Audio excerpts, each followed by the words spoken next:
Hi everyone, I'm Chandresh Mehta. Welcome back to my channel Step Up.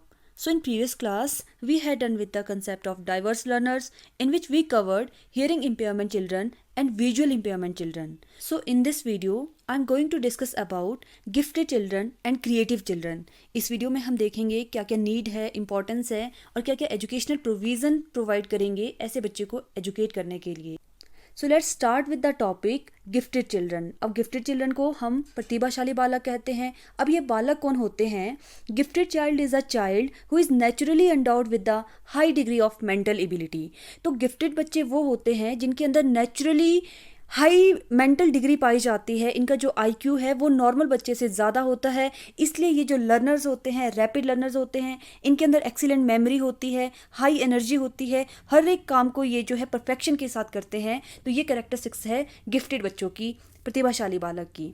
Next is gifted children rate far above the average in physics, social adjustment, personality traits, achievement etcetera. तो ये जो gifted बच्चे होते हैं normal बच्चे से IQ इनका ज़्यादा होता है. नॉर्मल का कितना रहता है? एवरेज 90 से 120 के बीच नॉर्मल आईक्यू रहता है. मतलब 120 के ज़्यादा आईक्यू वाले बच्चों को हम गिफ्टेड बच्चे कहेंगे, गिफ्टेड चिल्ड्रन कहेंगे. और ये नॉर्मल बच्चों से ज़्यादा सोशल एडजस्टमेंट होती है, पर्सनैलिटी ट्रेट्स काफ़ी अच्छे होते हैं, अचीवमेंट में नॉर्मल बच्चों से ज़्यादा अचीव करते हैं. The children who have an IQ more than or equal to 130 is said to be gifted children. तो जिन बच्चों का जो आईक्यू है 120 से ज़्यादा होता है या 120 तक होता है तो ऐसे बच्चों को हम गिफ्टेड चिल्ड्रन कहते हैं. So next is about rangoli. अब रेंजोली का नाम काफ़ी फेमस है आपके गिफ्टेड चिल्ड्रन के केस में, क्योंकि इन्होंने क्या किया है, 3 रिंग मॉडल दिया है जो कि डिफाइन करते हैं गिफ्टेड चिल्ड्रन के लिए. According to Renzulli, 3 factors are important for the development of gifted behavior. अब गिफ्टेड बिहेवियर के लिए इन 3 फैक्टर्स का होना काफ़ी इंपॉर्टेंट है.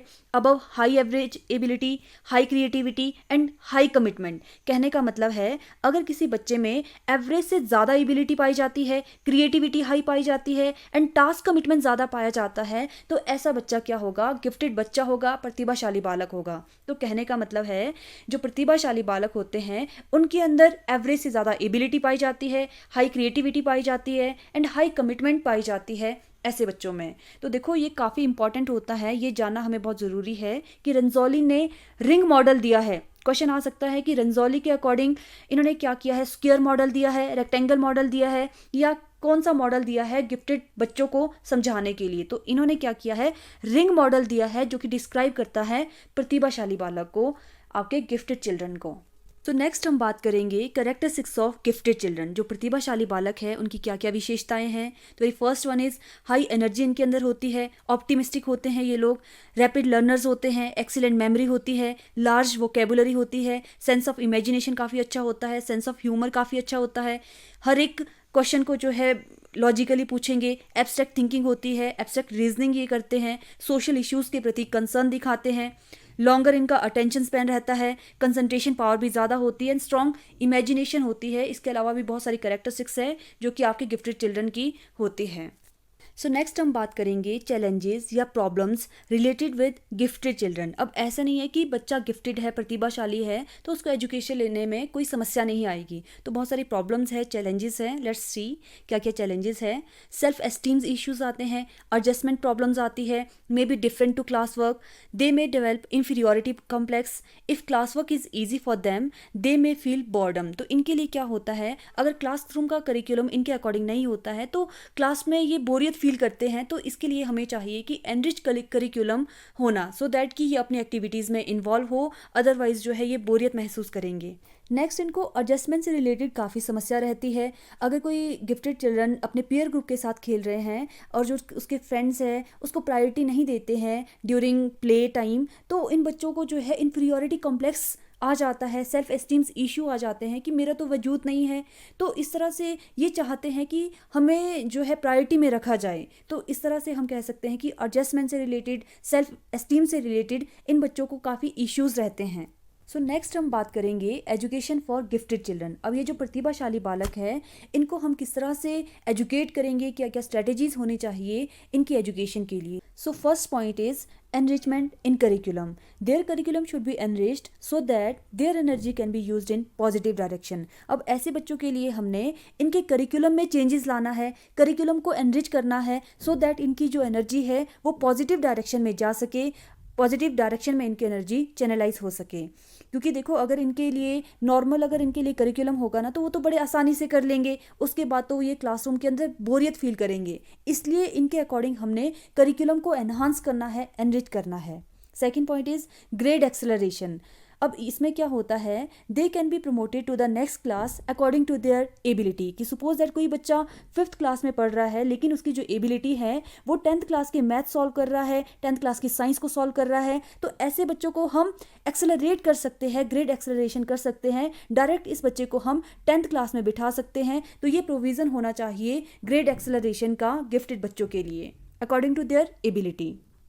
Next is able and effective teachers इनके लिए होने चाहिए, ट्रेन टीचर्स होने चाहिए सो दैट कि ये बच्चों की एनर्जी को एक प्रॉपर वे में ले जा सकें। प्रोजेक्ट मेथड का यूज़ करना है, इनके लिए एक्स्ट्रा को करिकुलर एक्टिविटीज़ का प्रावधान करना है, एक्स्ट्रा जो प्रोग्राम्स है एजुकेशन से रिलेटेड, तो इन बच्चों के लिए ऐसे प्रोग्राम्स का प्रावधान करना है सो दैट कि इनकी जो एनर्जी है वो एक प्रॉपर डायरेक्शन में, एक सही डायरेक्शन में जा सके। सो that is all about gifted children. So next हम बात करेंगे क्रिएटिव चिल्ड्रन के बारे में। सृजनशील बालक कौन होते हैं? तो according to Simpson, a creative child is someone who goes away from a traditional thoughts and goes according to his intellectual capacity. Creativity is the process of creating, inventing, and recreating something new in any field and finding a new alternative solution of a problem.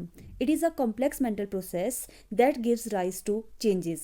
कहने का मतलब है कि जो creative बच्चा होता है, सृजनशील बालक होता है, वो हर एक काम को एक नए तरीके से करता है, एक इनोवेटिव वे में करता है। हर एक प्रॉब्लम के लिए एक नया सॉल्यूशन ढूंढेगा, एक ऑल्टरनेट सॉल्यूशन ढूंढता है किसी भी प्रॉब्लम को सॉल्व करने के लिए। अब ये जो क्रिएटिव बच्चे होते हैं, इनके लिए असेंशियल नहीं होता है हाई आईक्यू का। कि ऐसा नहीं है कि गिफ्टेड जो बच्चे हैं उनके लिए मैंडेटरी था कि अबव एवरेज जो बच्चे होंगे वो गिफ्टेड होंगे। ये जो बच्चे हैं, क्रिएटिव जो बच्चा है, इनके लिए मैंडेटरी नहीं होता है हाई आईक्यू। जिनका ये एवरेज से कम भी होता है आईक्यू, ऐसे बच्चे भी क्रिएटिव हो सकते हैं।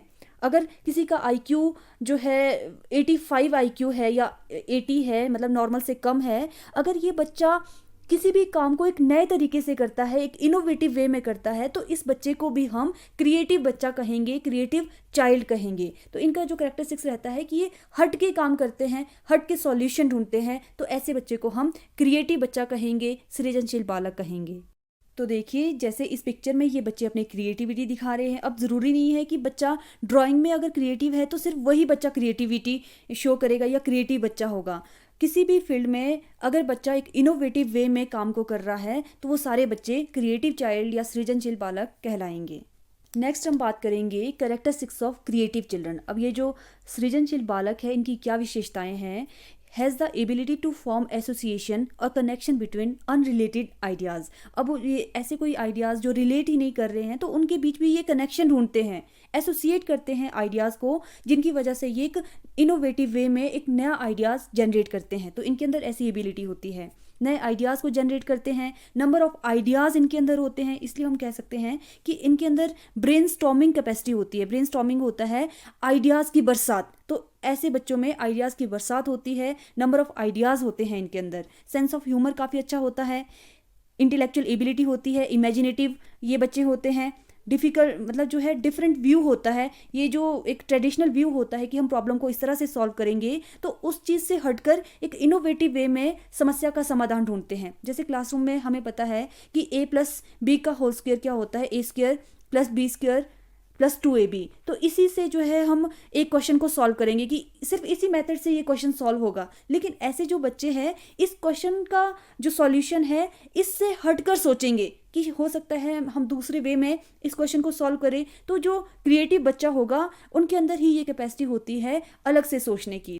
Next is not necessary for higher IQ ability, कि ज़रूरी नहीं है कि जो क्रिएटिव बच्चा होगा हाई IQ वाला होना चाहिए, 120 से ज़्यादा इनका IQ होना चाहिए, तो इसके लिए ये मैंडेटरी नहीं है। डाइवर्जेंट थिंकर ये होते हैं। अब डाइवर्जेंट थिंकर कौन होते हैं? जो दिशाओं में सोचते हैं, प्रॉब्लम एक सॉल्यूशन अनेक। तो ये है डाइवर्जेंट थिंकिंग की कैरेक्टरिस्टिक्स, कि एक समस्या होगी लेकिन सॉल्यूशन हम अलग अलग तरीके से सॉल्यूशन ढूंढेंगे। तो ये कैरेक्टरिस्टिक्स होती है आपके क्रिएटिव चिल्ड्रन की, सृजनशील बालक की। ये कैसे होते हैं? डाइवर्जेंट थिंकर होते हैं, अडॉप्ट करते हैं खुद को किसी भी सिचुएशन में, इम्प्रूविंग करते हैं, मॉडिफाई करते हैं, क्रिएटिव इमेजिनेशन होती है, न्यू थिंग्स को ये प्रोड्यूस करते हैं। तो ये सारी कैरेक्टरिस्टिक्स है आपके क्रिएटिव चिल्ड्रन की। सो नेक्स्ट हम बात करेंगे एजुकेशन ऑफ क्रिएटिव चिल्ड्रन। अब ये जो सृजनशील बालक है, क्रिएटिव चिल्ड्रन है, इनको आप किस तरह से एजुकेट करेंगे? So very first point is teacher should respect the natural and extraordinary answer of student.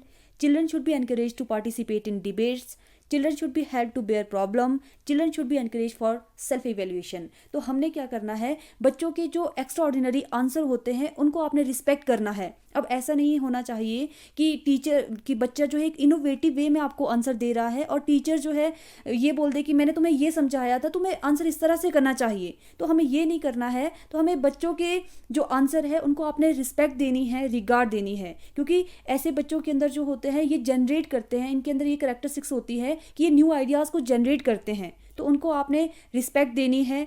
Children को आपने एनकरेज करना है डिबेट में पार्टिसिपेशन करने के लिए, क्योंकि डिबेट में हमें ज़रूरत पड़ती है ब्रेनस्टॉर्मिंग की। ब्रेनस्टॉर्मिंग एक ऐसा मेथड होता है जहाँ पे आइडियाज़ की बरसात होती है। तो हाँ, इनके लिए हमने क्या करना है? बच्चों को डिबेट में पार्टिसिपेशन के लिए एनकरेज करना है।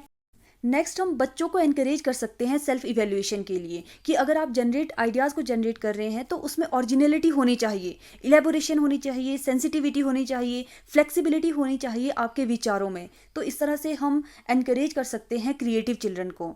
सो that is all about creative children. I hope this topic is clear to all of you. कोई डाउट हो तो कमेंट सेक्शन में ज़रूर कमेंट कीजिए। अगर ये वीडियो यूज़फुल लगी हो तो प्लीज़ चैनल को सब्सक्राइब कीजिए, वीडियो को लाइक कीजिए, शेयर कीजिए। Thanks for watching step up. Stay connected.